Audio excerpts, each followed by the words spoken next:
Parts, first part में आपको sort out करना है यहाँ डिक्रीजिंग रिटर्न है कि नहीं, और दूसरा पार्ट में करना है कि total product is A greater than A times marginal product of A plus B times marginal product of B.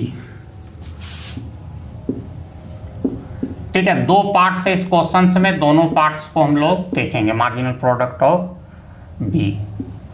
ठीक है, तो रिटर्न टू स्केल आपको जानना पड़ेगा आपको।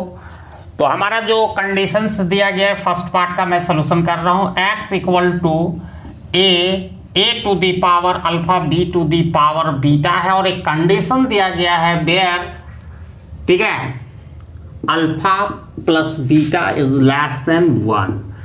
ठीक है, ये कंडीशन है। तो जब हमको ये साबित करना पड़ेगा ये कौन सा रिटर्न टू स्केल इसमें इन्वॉल्व है, तो सबसे पहले इसको हम एक फिक्स प्रोपोर्शन से दोनों इनपुट को वेरिएबल फैक्टर को माने बढ़ाएंगे। If A and B are increase by lambda, एक फिक्स प्रोपोर्शन से बढ़ा रहे हैं। ठीक है, तो आप यहां देख सकते हो कि इसको हम एक, जैसे x is the function of two variable a and b और capital A is the constant, तो यहां मैं लिख सकता हूं f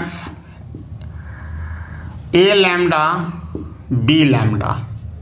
ठीक है, तो उस हिसाब से हमको यहां लिखेंगे a lambda a to the power alpha lambda b to the power beta. अब ये ब्रैकेट को तोड़ेंगे, A lambda to the power alpha A to the power alpha lambda to the power beta B to the power beta. Clear, सबको तोड़ दिए हैं। अब यहाँ पर ये दोनों का बेस सेम है तो इसको हम लिखेंगे, अलग भी कर लेते हैं, तो दोनों का बेस सेम है यानी इसका पावर एड अप हो जाएगा lambda to the power alpha plus beta. अब इसको सजा के लिखते हैं A to the power alpha और B to the power beta, और इतना का वैल्यू क्या है आप जान सकते हैं, इसके बराबर x है।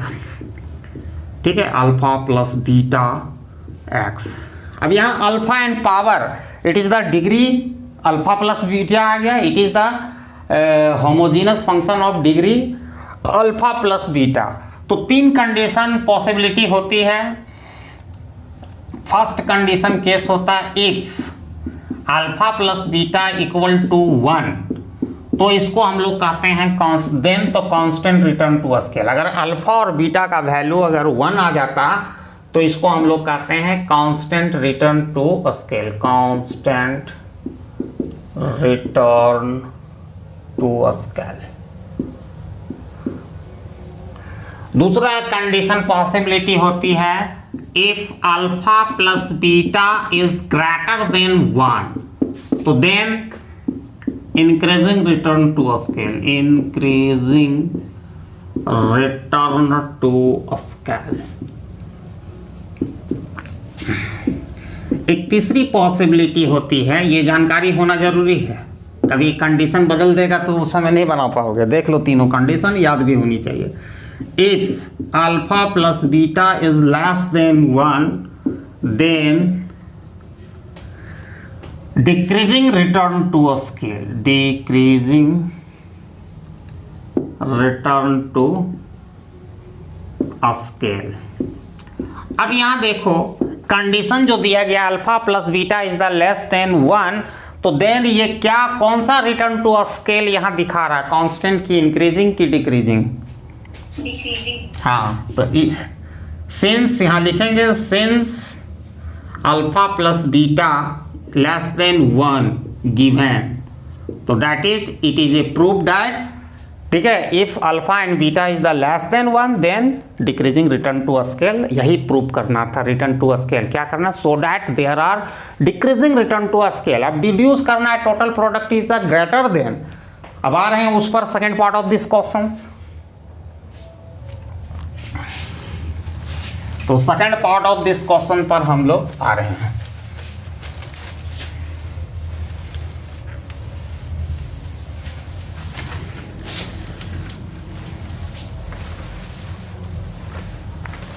Second part of this question में क्या कह रहा है, हमको डिड्यूस करना है टोटल जो प्रोडक्ट है x is the greater than ठीक है, A times marginal product of A, MPA plus B times marginal product of B, इससे ज़्यादा होना चाहिए। ठीक है, अब इसको साबित करना पड़ेगा। तो सबसे पहले आपको MPA का वैल्यू निकालना पड़ेगा, तो इसकी डेरिवेटिव लेनी पड़ेगी x का, जो प्रोडक्शन फंक्शन दिया गया x equal to a to the power alpha b to the power beta. अब इसको a का रिस्पेक्ट में हम लेंगे तो अल्फा आएगा a to the power alpha -1 और a रहेगा b to the power beta. तो थोड़ा सजा उजा लो, तो अल्फा अपना जगह पर रहेगा, यहाँ लिख सकते हैं a to the power alpha times a to the power -1। Law of indices जोड़ेंगे तो अल्फा -1 होगा और ये a होगा b to the power beta. पहले इसको क्लियर कर लो, तो ये चला जाएगा अल्फा और इसको नीचे हम ले जाते हैं और यहाँ पर इसको पहले लिख देते हैं, फिर इसके बाद इसको लिखते हैं a to the power alpha और इसको फिर लिखते हैं b to the power beta. ठीक है, तो पहला हम लोगों ने निकाल लिया। दूसरा MPB निकालेंगे, तो उसी तरह beta come first and b to the power beta -1 a to the power alpha.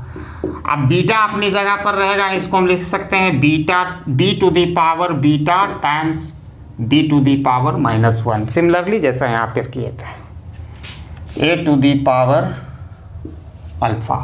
अब इसको लिखेंगे बीटा और ये b नीचे चला जाएगा माइनस से। अब इसको हम लिख सकते हैं a को पहले लिखा फिर इसको लिखा a to the power alpha b to the power beta.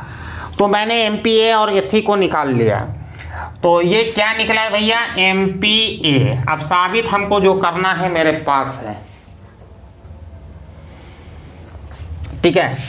तो MPA का वैल्यू जो निकाले मैं यहाँ लिख लिया हूँ पहले ही, और ये MPB का वैल्यू है।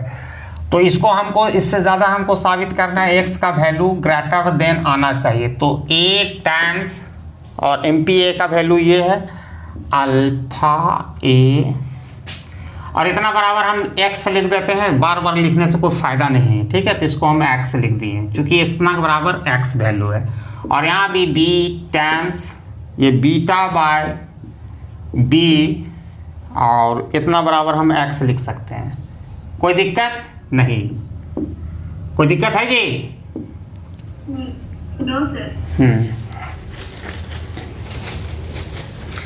अब यहाँ पर देखो x इज ग्रेटर देन, यहाँ पर अल्फा x है और यहाँ पर बीटा x है, तो दोनों में एक चीज कॉमन है, जो क्या है x कॉमन है। तो x is A greater than, ठीक है, तो अल्फा प्लस बीटा हम x कॉमन ले लेंगे तो इस तरह की सिचुएशन होगा।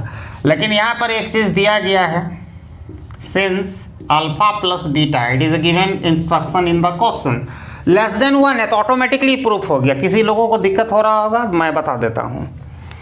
अब मान के चलो यहाँ पर ये चीज़ प्रूफ हो गया, ठीक है, लेकिन इसके बाद भी बोलेगा भैया इसमें तो x है, कैसे ग्रेटर देन होगा, इसमें अल्फा प्लस बीटा भी जुटा हुआ है और उसके बाद x है, तो उल्टा हम आप बता रहे हैं। तो इसका बहुत ही सिंपल बात है, इसको दिया गया है alpha plus beta is less than 1। Suppose करो इसका वैल्यू जब भी होगा तो लेस देन 1 होगा, 1 से छोटा होगा, तो मान के चलो यहाँ पर 1 से मल्टीप्लाई कर देंगे। ठीक है, पहले समझो, और ये भी मल्टीप्लाई है, मान लो यहाँ पर मल्टीप्लाई होगा 0.75, 1 से छोटा होना चाहिए, 50 हो, तो ऑलरेडी ये 1 है और ये तो 0.75 से, तो बड़ा वैल्यू कौन देगा, यही देगा ना, 1 वाला ज़्यादा आएंगे। Yes sir. ठीक है।